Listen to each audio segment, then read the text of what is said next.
With a little more deliberation in the choice of their pursuits, all men would perhaps become essentially students and observers, for certainly their nature and destiny are interesting to all alike. In accumulating property for ourselves or our posterity, in founding a family or a state or acquiring fame even. We are mortal, but in dealing with truth we are immortal and need fear no change nor accident. The oldest Egyptian or Hindu philosopher raised a corner of the veil from the statue of the divinity. And still the trembling robe remains raised, and I gaze upon as fresh a glory as he did, since it was I in him that was then so bold. And it is he in me that now reviews the vision. No dust has settled on that robe, no time has elapsed since that divinity was revealed. That time which we really improve or which is improvable is neither past, present, nor future.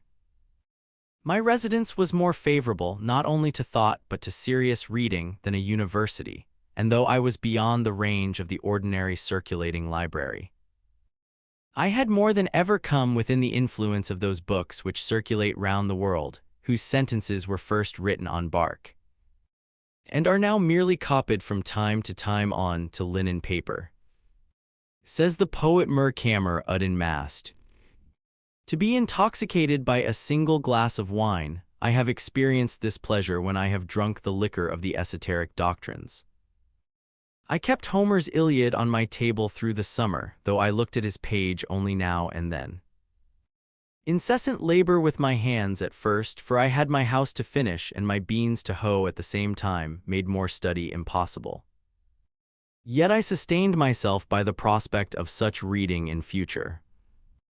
I read 1 or 2 shallow books of travel in the intervals of my work, till that employment made me ashamed of myself, and I asked where it was then that I lived. The student may read Homer or Aeschylus in the Greek without danger of dissipation or luxuriousness, for it implies that he in some measure emulate their heroes, and consecrate morning hours to their pages. The heroic books, even if printed in the character of our mother tongue, will always be in a language dead to degenerate times. And we must laboriously seek the meaning of each word and line, conjecturing a larger sense than common use permits out of what wisdom and valor and generosity we have. The modern cheap and fertile press, with all its translations, has done little to bring us nearer to the heroic writers of antiquity. They seem as solitary, and the letter in which they are printed as rare and curious, as ever. It is worth the expense of youthful days and costly hours, if you learn only some words of an ancient language, which are raised out of the trivialness of the street to be perpetual suggestions and provocations. It is not in vain that the farmer remembers and repeats the few Latin words which he has heard. Men sometimes speak as if the study of the classics would at length make way for more modern and practical studies. But the adventurous student will always study classics in whatever language they may be written and however ancient they may be. For what are the classics but the noblest recorded thoughts of man? They are the only oracles which are not decayed, and there are such answers to the most modern inquiry in them as Delphi and Dodona never gave. We might as well omit to study nature because she is old. To read well, that is, to read true books in a true spirit, is a noble exercise, and one that will task the reader more than any exercise which the customs of the day esteem. It requires a training such as the athletes underwent, the steady intention almost of the whole life to this object. Books must be read as deliberately and reservedly as they were written. It is not enough even to be able to speak the language of that nation by which they are written, for there is a memorable interval between the spoken and the written language. The language heard and the language read. The one is commonly transitory, a sound, a tongue, a dialect merely almost brutish, and we learn it unconsciously like the brutes of our mothers. The other is the maturity and experience of that. If that is our mother tongue, this is our father tongue. A reserved and select expression, too significant to be heard by the ear, which we must be born again in order to speak. The crowds of men who merely spoke for these were not written in that Greek or Latin which they knew, but in the select language of literature. They had not learned the nobler dialects of Greece and Rome, but the very materials on which they were written were waste paper to them, and they prized instead a cheap contemporary literature. But when the several nations of Europe had acquired distinct though rude written languages of their own, sufficient for the purposes of their rising literatures, then first learning revived, and scholars were enabled to discern from that remoteness the treasures of antiquity. What the Roman and Grecian multitude could not hear, after the lapse of ages a few scholars read, and a few scholars only are still reading it. However much we may admire the orator's occasional bursts of eloquence, the noblest written words are commonly as far behind or above the fleeting spoken language as the firmament with its stars is behind the clouds. There are the stars, and they who can may read them. The astronomers forever comment on and observe them. They are not exhalations like our daily colloquies and vaporous breath. What is called eloquence in the forum is commonly found to be rhetoric in the study. The orator yields to the inspiration of a transient occasion and speaks to the mob before him, to those who can hear him.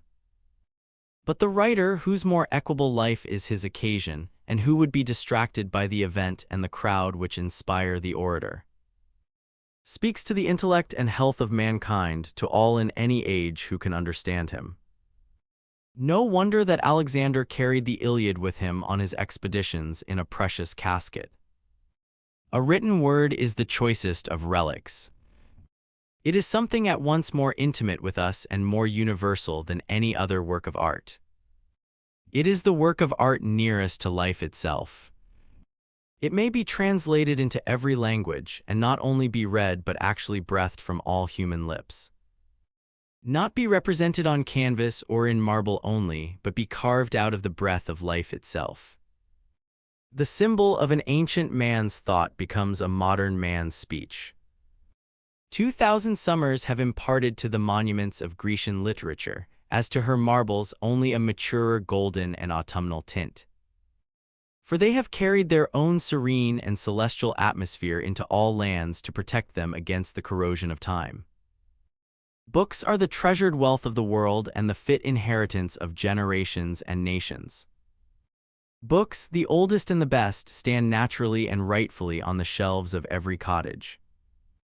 They have no cause of their own to plead, but while they enlighten and sustain the reader, his common sense will not refuse them. Their authors are a natural and irresistible aristocracy in every society, and more than kings or emperors exert an influence on mankind. When the illiterate and perhaps scornful trader has earned by enterprise and industry his coveted leisure and independence, and is admitted to the circles of wealth and fashion, he turns inevitably at last to those still higher, but yet inaccessible circles of intellect and genius, and is sensible only of the imperfection of his culture and the vanity and insufficiency of all his riches, and further proves his good sense by the pains which he takes to secure for his children that intellectual culture whose want he so keenly feels. And thus it is that he becomes the founder of a family. Those who have not learned to read the ancient classics in the language in which they were written must have a very imperfect knowledge of the history of the human race. For it is remarkable that no transcript of them has ever been made into any modern tongue, unless our civilization itself may be regarded as such a transcript. Homer has never yet been printed in English, nor Aeschylus, nor Virgil, even works as refined, as solidly done, and as beautiful almost as the morning itself, for later writers, say what we will of their genius, have rarely, if ever, equaled the elaborate beauty and finish and the lifelong and heroic literary labors of the ancients. They only talk of forgetting them who never knew them. It will be soon enough to forget them when we have the learning and the genius which will enable us to attend to and appreciate them. That age will be rich indeed when those relics which we call classics, and the still older and more than classic but even less known scriptures of the nations, shall have still further accumulated, when the Vaticans shall be filled with Vedas and with Homers and Dantes and Shakespeares, and all the centuries to come shall have successively deposited their trophies in the forum of the world. By such a pile we may hope to scale heaven at last. The works of the great poets have never yet been read by mankind, for only great poets can read them. They have only been read as the multitude read the stars, at most astrologically, not astronomically. Most men have learned to read to serve a paltry convenience, as they have learned to cipher in order to keep accounts and not be cheated in trade. But of reading as a noble intellectual exercise they know little or nothing, yet this only is reading. In a high sense, not that which lulls us as a luxury and suffers the nobler faculties to sleep the while, but what we have to stand on tiptoe to read and devote our most alert and wakeful hours to.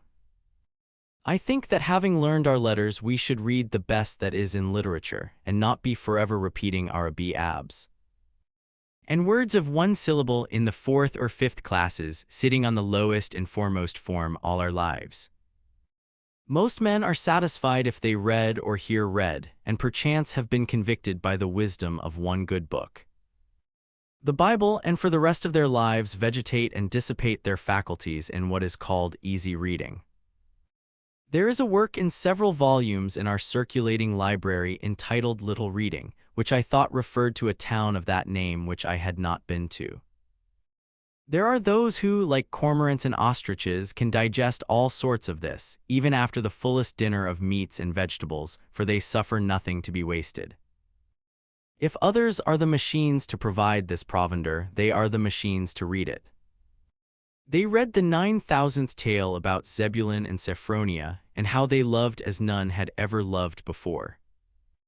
And neither did the course of their true love run smooth, at any rate, how it did run and stumble and get up again and go on. How some poor unfortunate got up onto a steeple, who had better never have gone up as far as the belfry. And then, having needlessly got him up there, the happy novelist rings the bell for all the world to come together and hear. Oh dear, how he did get down again. For my part, I think that they had better metamorphose all such aspiring heroes of universal noveldom into man-weathercocks, as they used to put heroes among the constellations and let them swing round there till they are rusty, and not come down at all to bother honest men with their pranks. The next time the novelist rings the bell I will not stir though the meeting-house burn down. The Skip of the Tiptoe Hop, a romance of the Middle Ages by the celebrated author of Tittle Tall Tan, to appear in monthly parts, A Great Rush, don't all come together. All this they read with saucer eyes and erect and primitive curiosity, and with unwearied gizzard, whose corrugations even yet need no sharpening. Just as some little 4-year-old bencher his 2-cent gilt-covered edition of Cinderella, without any improvement that I can see in the pronunciation or accent or emphasis or any more skill in extracting or inserting the moral. The result is dullness of sight, a stagnation of the vital circulations, and a general deliquium and sloughing off of all the intellectual faculties. This sort of gingerbread is baked daily and more sedulously than pure wheat or Ryandidian in almost every oven, and finds a surer market. The best books are not read even by those who are called good readers. What does our conquered culture amount to? There is in this town, with a very few exceptions, no taste for the best or for very good books even in English literature, whose words all can read and spell. Even the college-bred and so-called liberally educated men here and elsewhere have really little or no acquaintance with the English classics. And as for the recorded wisdom of mankind, the ancient classics and Bibles which are accessible to all who will know of them, there are the feeblest efforts anywhere made to become acquainted with them. I know a woodchopper of middle age who takes a French paper not for news as he says, for he is above that, but to keep himself in practice, he being a Canadian by birth, and when I ask him what he considers the best thing he can do in this world, he says, beside this, to keep up and add to his English. This is about as much as the college-bred generally do or aspire to do, and they take an English paper for the purpose. One who has just come from reading perhaps one of the best, Or suppose he comes from reading a Greek or Latin classic in the original, whose praises are familiar even to the so-called illiterate. He will find nobody at all to speak to, but must keep silence about it. Indeed, there is hardly the professor in our colleges who, if he has mastered the difficulties of the language, has proportionally mastered the difficulties of the wit and poetry of a Greek poet, and has any sympathy to impart to the alert and heroic reader. And as for the sacred scriptures or Bibles of mankind, who in this town can tell me even their titles? Most men do not know that any nation but the Hebrews have had a scripture. Any man, will go considerably out of his way to pick up a silver dollar, but here are golden words, which the wisest men of antiquity have uttered, and whose worth the wise of every succeeding age have assured us of. And yet we learn to read only as far as easy reading, the primers and class books, and when we leave school. The little reading and story books which are for boys and beginners, and our reading, our conversation and thinking, are all on a very low level, worthy only of pygmies and mannequins. I aspire to be acquainted with wiser men than this our conquered soil has produced, whose names are hardly known here. Or shall I hear the name of Plato and never read his book? As if Plato were my townsman and I. But how actually is it?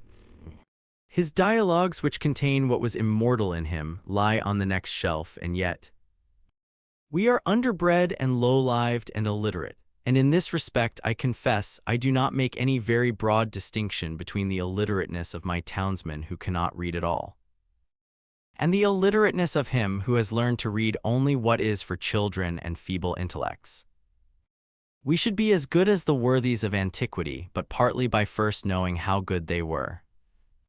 We are a race of tit-men, and soar but little higher in our intellectual flights than the columns of the daily paper. It is not all books that are as dull as their readers. There are probably words addressed to our condition exactly, which, if we could really hear and understand, would be more salutary than the morning or the spring to our lives, and possibly put a new aspect on the face of things for us. How many a man has dated a new era in his life from the reading of a book? The book exists for us perchance, which will explain our miracles and reveal new ones. The at present unutterable things we may find somewhere uttered. These same questions that disturb and puzzle and confound us have in their turn occurred to all the wise men. Not one has been omitted, and each has answered them according to his ability by his words and his life. Moreover, with wisdom we shall learn liberality. The solitary hired man on a farm in the outskirts of, and is driven, as he believes, into the silent gravity and exclusiveness by his faith, may think it is not true. But Zoroaster, thousands of years ago, traveled the same road and had the same experience, but he, being wise, knew it to be universal and treated his neighbors accordingly, and is even said to have invented and established worship among men. Let him humbly commune with Zoroaster then, and through the liberalizing influence of all the worthies, we boast that we belong to the 19th century and are making the most rapid strides of any nation. But consider how little this village does for its own culture. I do not wish to flatter my townsmen, nor to be flattered by them, for that will not advance either of us. We need to be provoked, goaded like oxen as we are, into a trot. We have a comparatively decent system of common schools, schools for infants only, but excepting the half-starved lyceum in the winter, and latterly the puny beginning of a library suggested by the state, no school for ourselves. We spend more on almost any article of bodily aliment or ailment than on our mental aliment. It is time that we had uncommon schools, that we did not leave off our education when we begin to be men and women. It is time that villages were universities and their elder inhabitants the fellows of universities, with leisure, if they are indeed so well off, to pursue liberal studies the rest of their lives. Shall the world be confined to one Paris or one Oxford forever? Cannot students be boarded here and get a liberal education under the skies of Can we not hire some Abelard to lecture to us? Alas, what with foddering the cattle and tending the store, we are kept from school too long, and our education is sadly neglected. In this country, the village should in some respects take the place of the nobleman of. It should be the patron of the fine arts. It is rich enough. It wants only the magnanimity and refinement. It can spend money enough on such things as farmers and traders value, but it is thought utopian to propose spending money for things which more intelligent men know to be of far more worth. This town has spent $17,000 on a townhouse, thank fortune or politics, but probably it will not spend so much on living wit. The true meat to put into that shell in 100 years. The $125 annually subscribed for a lyceum in the winter is better spent than any other equal sum raised in the town. If we live in the 19th century, why should we not enjoy the advantages which the 19th century offers? Why should our life be in any respect provincial? If we will read newspapers, why not skip the gossip of Boston and take the best newspaper in the world at once? Not be sucking the pap of neutral family papers or browsing olive branches here in New England. Let the reports of all the learned societies come to us, and we will see if they know anything. Why should we leave it to Harper and Brothers and to select our reading? As the nobleman of cultivated taste surrounds himself with whatever conduces to his culture, genius, learning, wit, books, paintings, statuary, music, philosophical instruments, and the like, so let the village do. Not stop short at a pedagogue, a parson, a sexton, a parish library, and 3 selectmen, because our pilgrim forefathers got through a cold winter once on a bleak rock with these. To act collectively is according to the spirit of our institutions, and I am confident that, as our circumstances are more flourishing, our means are greater than the nobleman's. New England can hire all the wise men in the world to come and teach her and board them round the while and not be provincial at all. That is the uncommon school we want. Instead of noble men, let us have noble villages of men. If it is necessary, omit 1 bridge over the river, go round a little there, and throw 1 arch at least over the darker gulf of ignorance which surrounds us.